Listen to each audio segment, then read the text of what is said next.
Ladies and gentlemen, welcome to another video. In this video, we're going to be talking about how to use the Instagram Edits AI Modify feature.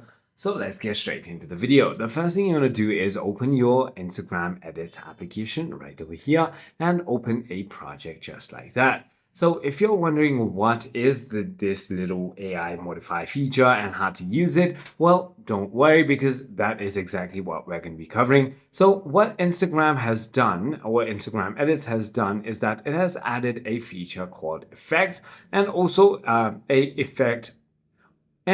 a feature called Restyle. I currently don't have it as my application has not gotten the update yet, but you will most likely have a Restyle feature right over here. If you tap on Restyle, it'll show you a lot of different ways you can change your video. But in the effects tab as well, if you choose multiple different effects that are pretty cool, then what it does is it adds that effect with Meta AI, as you can see on the top right over here. Meta AI is currently performing in this video. So it is as simple as that. I hope this video clarifies everything for you. If you have further more queries, feel free to comment down below and I'll see you on the next one.